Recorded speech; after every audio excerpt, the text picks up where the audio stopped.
Saudara-saudara kami suku Quraisy, kita ini sebangsa. Nabi tanya, Muhammad, ajaran kami itu benar karena kamu itu orang yang kita percaya, tapi kali ini anda aneh karena ngajak satu Tuhan. Itu tidak mungkin, urusan kita banyak, satu Tuhan juga mungkin, Tuhan harus banyak. Kita punya tiga aja kurang banyak kan, banyak punya Lata, Uzza, Hubal.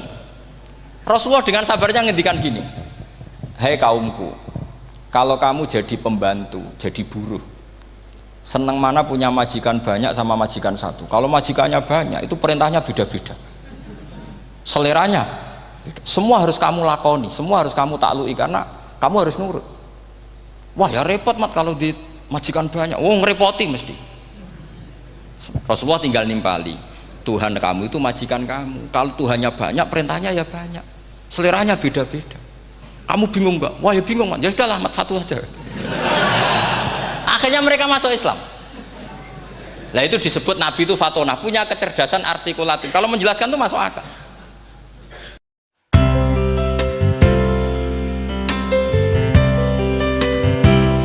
Ketika Rasulullah pakai teori tauhid, orang kafir Mekah itu saking gobloknya bilang gini, Muhammad, kita ini urusannya banyak, utang kita banyak, kasus saya banyak. Kok Tuhannya satu itu tidak cukup? Yaitu mereka mengatakan aja'alal alihata ilahau wahida inna hadza la syai'un ujab. Bagaimana Tuhan hanya satu? Urusan kita banyak, masalah kita banyak. Tuhan nggak boleh satu, harus banyak. Sejumlah urusan kita. Ada Tuhan BPKB, Tuhan macam-macam lah. Ada Tuhan kredit, Tuhan kas, macam-macam lah kan. Sesuai sebanyak urusan kita. Mereka tanya aja'alal alihata ilahau wahida. Masa Tuhan satu? Inna hadza la syai'un ujab. Ini aneh. Tapi Rasulullah dengan sabarnya, kalau yang seperti ini Allah menjelaskannya beda dengan yang pertama, karena tadi orang kafir itu bisa min ahlil kitab, bisa wal musyrikin. Lam yakunil ladzina kafaru min ahlil kitab, ada yang wal musyrikin. Semuanya ini tidak pernah munfakina hatta ta'tiyahumul bayyinah. Mereka tidak pernah tercerabut dari pikiran mereka, dari mainstream mereka sampai ada bayyinah. Bayyinah itu kejelasan kebenaran atau benar yang begitu jelas. Itu siapa? Rasulun minallah yatslu suhufam mutahhar. Akhirnya Nabi sabar. Saking sabarnya Nabi itu ngomong gini, ya di khalayak umum, mukhatamnya ya kafir semua. Hei saudara-saudara kami suku Quraisy, kita ini sebangsa. Nabi tanya, Muhammad, ajaran kami itu benar karena kamu itu orang yang kita percaya, tapi kali ini anda aneh karena ngajak satu Tuhan. Itu tidak mungkin, urusan kita banyak, satu Tuhan juga mungkin, Tuhan harus banyak. Kita punya tiga aja kurang banyak kan, banyak punya Lata, Uzza, Hubal. Rasulullah dengan sabarnya ngendikan gini, hei kaumku, kalau kamu jadi pembantu, jadi buruh, senang mana punya majikan banyak sama majikan satu. Kalau majikannya banyak itu perintahnya beda-beda, seleranya beda. Semua harus kamu lakoni, semua harus kamu taklui karena kamu harus nurut. Wah ya repot mat kalau di majikan banyak, oh ngerepoti mesti. Rasulullah tinggal nimpali, Tuhan kamu itu majikan kamu, kalau Tuhannya banyak perintahnya ya banyak, seleranya beda-beda. Kamu bingung nggak? Wah ya bingung mat, ya udahlah mat satu aja. Akhirnya mereka masuk Islam. Nah itu disebut Nabi itu fatonah, punya kecerdasan artikulatif. Kalau menjelaskan itu masuk akal. Nah itu disebut dorobawahu mathalar rojulan fihi syuraka'u mutasyakisuna wa rojulan salamal lirojul hal yastawiyani masalah alhamdulillah. Nah ini penting, Allah membuat satu perumpamaan bagaimana ada satu pembantu yang punya majikan banyak, yang berbeda-beda seleranya, berbeda-beda perintahnya, dengan kalau hanya satu majikan. Apakah sama? Mereka jawab tidak sama, enak punya satu majikan. Begitulah Tuhan kamu, harusnya satu. Jadi artinya gini, kalau kamu ngaji ulumul Quran, kamu harus tahu ini khitab ke kafir. Kafir yang mana? Ahli kitab atau kafir yang musyrik? Nah sekarang tidak tahu lagi, pokoknya kafir. Makanya kalau orang berdebat dengan mereka itu tidak goblok meneh. Waduh. Makanya sama tidak usah ketularan goblok, sing pun gimpun sing wis goblok ora usah ditambahi mun kathah dan ini pun. Ya karena kita ngaji jelas Qur'annya kan lam yakunil ladzina kafaru itu masih ada min lil bayaniyah atau min li bayanil jinsi. Kafaru itu sopo? Siji min ahlil kitab, dua kafaru sing wal musyrikin. Dua-duanya tidak pernah munfakina hatta ta'tiyahumul bayinah. Mereka tidak akan tercerabut dari pikirannya sehingga ada bayinah. Bayinah itu siapa? Rasulun minallah yatslu sufam. Nah, ketika Nabi menjelaskan asal usul nasabnya bahwa Sayyid Adnan itu ila Ismail, Ismail jelas putra Nabi Ibrahim, mereka terus baru iman karena ada fihi ayatum bayinatum maqamun apa Ibrahim. Ya, jadi saya kira demikian. Nanti kan akhirnya jam pinten teman.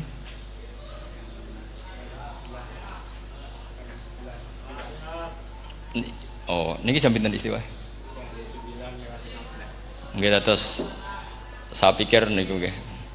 Kalau misalnya tadi ada tanya jawab, ya tanya jawab carane ngalim saja kan. Itu lebih realistis. Karena kalau sampean iskal, misalnya saya iskal dengan ini kan malah bingung kan. Kalau kamu terkenal pinter, iskal kita goblok. Nah wis pinter kok iskal gitu. Jadi saya niru ilmunya Abu Nawas. Abu Nawas tidak bisa pidato. Nggak bisa pidato, suatu saat dipaksa pidato sama khalifah itu. Hei para hadirin, kamu pinter apa goblok? Nah mereka pinter, mau ngandani wong pinter, terus pinter kok ngandani gitu. Akhirnya hadirin itu kan karena seneng sama Abu Nawas itu seneng. Ya sudah Abu Nawas, kalau gitu kita goblok. Aku mau omongan wong goblok. Akhirnya terus wassalamualaikum warahmatullahi wabarakatuh. Jadi itu Abu Nawas juga bisa pidato, tapi dia tahu saja caranya menyelesaikan masalah. Jadi itu Abu Nawas. Jadi ya orangnya kacau tapi cerdas itu, makanya jadi guyonan. Sebenarnya Abu Nawas itu figur yang nyata, tapi tidak senaif yang diceritakan orang-orang di anekdot itu. Ya, beliau itu orang soleh ketika era Harun ar-Rasyid. Tapi ya tadi karena banyak cerita yang macam-macam. Ya, Abu Nawas itu, makanya ini cerita anekdot. Jadi riwayatnya nggak jelas tapi lucunya jelas. Jadi itu. Dia itu mangkel punya tetangga profesor ahli astronomi. Adiknya aku mau iso omong tok. Abu Nawas mau pinter molak-malik omong kan masyhur itu, dia cerita hari Senin tanggal sekian lihat Abu Nawas di alun-alun mau terbang. Orang lihat semua itu Abu Nawas itu ya sudah di podium ya hanya gitu-gitu tok. Kok nggak mau terbang-terbang? Ya mau itu ya tidak. Wassalamualaikum warahmatullahi wabarakatuh. Yang bilang Abu Nawas terbang siapa? Abu Nawas mau terbang. Yang namanya mau itu ya tidak.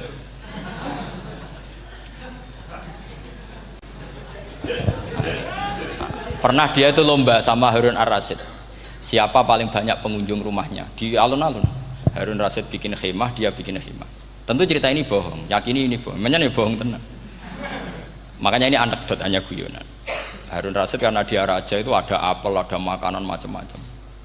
Ya tentu pengunjungnya banyak. Batas akhir itu penilaian jam 12 malam. Abu Nawas tenang, satu pun nggak ada pengunjung, nggak ada makanan, nggak ada apa. Pas jam 12 rumahnya dia, kemahnya dibakar, orang ke dia semua. Tit menang dia karena jumlahnya, bahkan Harun ar-Rasyid itu datang ke kemahnya dia karena lombanya kan pengumpulan massa terbanyak. Tit jam 12. Harun ar-Rasyid pikirannya santri ya guys, sugoi jajan nggak mesti teko, pikirannya gitu. Abu Nawas pikirannya beda, jenenge ana kebakaran pasti datang. Wis dihitung biaya khemah sama hadiahnya banyak hadiahnya. Yang ahli falak ini punya ilmu yang rasional, yang pinter sekali. Dia ilmuwan bahwa bumi itu bulat-bulat. Nah, saya lagi tren meyakini bumi flat niku ya kacau niku. Gara-gara penjelasan sing sepihak. Niku wong nganggur.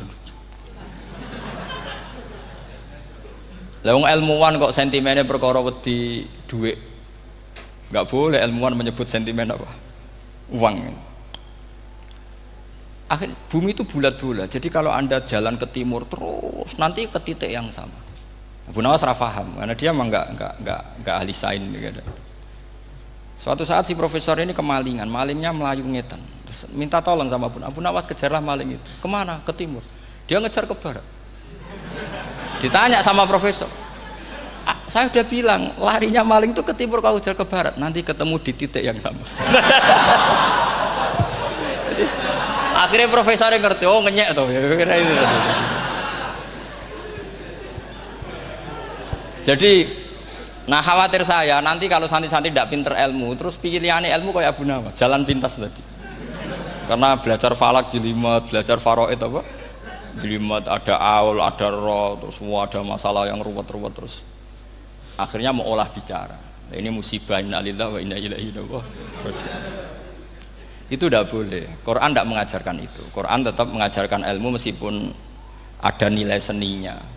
Ya tadi nilai seni tadi misalnya Allah mencontohkan daraba wa masalah rajulan fihi syuraka. Terus kedua uniknya Quran itu begini. Setelah dipikir itu nyata-nyata lebih detail. Misalnya begini. Ketika Allah mencontohkan ba'udah itu nyamuk. Itu orang-orang kafir itu bilang gini, "Ya Muhammad, Tuhan Anda kehilangan stok ilmiah. Sehingga contoh itu enggak yang dahsyat tapi sekedar nyamuk. Wong nyamuk kok digawe contoh." Mbok ya contoh itu dinosaurus, tak jerapah, tak apalah yang keren itu. Mosok contoh apa? Nyamuk. Terus Allah menjelaskan innallaha la yastahi ayyadriban apa? Masalam ma. Contoh apa saja? Apa saja itu ditafsiri ba'udatan fama fawqaha. Entah itu nyamuk, fama fawqaha atau yang di atasnya nyamuk. Maksudnya di atasnya itu fil killah atau fisighor atau yang di atas nyamuk. Yang lebih kecil ketimbang nyamuk. Sekarang saya contohkan kata Rasulullah, contoh yang kecil saja. Nggak usah bikin nyawa, nggak usah, itu terlalu mustahil. Seorang pemahat patung, terus kamu pesen, "Pak, aku gaekno patung gajah." Mesti muni sanggup. Tak muni, "Pak, gaekno patung gajah, ukurannya ya semestinya gajah." Oke. Tapi, "Pak, aku gaekno patung nyamuk, ukurannya ya sak nyamuk." Kira-kira sanggup apa enggak? Artinya ketika Allah gawe nyamuk itu lebih sulit ketimbang gawe gajah apa lebih mudah? Lebih sulit. Karena nyamuk yang sudah kecil, dia punya alat kelamin terus seberapa juga. Alat kelaminnya juga tetap harus ada lubangnya terus seberapa juga. Temen saya malah ada yang cangkem elek bilang gini, "Lalu ya punya kuman, kumannya seberapa?" Nah ini pentingnya ngaji akal. Kamu jangan hanya bilang, "Wow, dinosaurus, jerapah." Seru nyamuk. Nah karena orang sudah ada itibar dengan nyamuk, didatangkanlah nyamuk banyak. Sebenarnya nyamuk banyak itu mergo mangkel, gak diperhatikan itu. Makanya terus. Lah ini saya tahadus binemat. Istri saya itu sering protes. Istri saya kalau manggil saya Gus karena orang Jawa Timur. Itu sama-sama jagongan itu saya itu tidak pati sering digigit. Namun ya digigit tidak sesering sampean itu jelas. Terus saya tanya, "Gus punya doa apa? Kenapa tidak pati begitu digigit nyamuk?" Saya bilang karena saya sudah tahu hikmahnya nyamuk. Jadi harusnya dia sudah tidak nyerang saya, kata saya itu. Makanya ini ijazah, agak mandi salah sampean itu. Karena tadi logika yang terbangun gitu. Kalau Allah bikin gajah, melubangi belalai gajah itu masih masuk akal. Bahkan saat kita bikin patung masih bisa. Tapi kata tadi nyamuk itu sudah kecil, harus punya usus, harus punya alat kelamin, harus punya telur. Telurnya juga detail lagi. Ini disebut innallaha la yastahi ayyadriba mathalam ba'udah. Sehingga ba'udah di mata ahli tafsir, di mata ulama ini contoh yang luar biasa. Tapi di mata orang-orang yang nggak seneng mikir, kok terima nyamuk itu. Makanya saya minta kangkang di sini bisa makan itu harus syukur. Makan itu luar biasa. Saya itu sering nyontohkan di Jogja ini. Saya punya teman sakit. Kalau nggak ada obat dari Belanda itu mati. Kalau ini nggak dapat obat bagus dari Belanda atau dari Jerman itu meninggal. Berapa bulan lagi matinya? 3 bulan. Kalau nggak sampai dapat obat mati 3 bulan. Oh masih mandi obat yang di Jogja. Apa itu makan atau minum? Kalau orang nggak minum nggak sampai 3 bulan sudah mati. Boy orang itu mikir seperti itu. Tapi kita ini kalau obat dari Jerman, dari Belanda itu hebat. Kalau enggak kita mati sebulan lagi, 3 bulan lagi. Allah bikin obat pada kita tiap hari, yaitu kita bisa makan, bisa minum. Itu kalau sekali nggak makan 5 hari bisa mati sama. Tapi kita karena ngakan tuh hal yang biasa, nak duit iso utang terus dianggap biasa.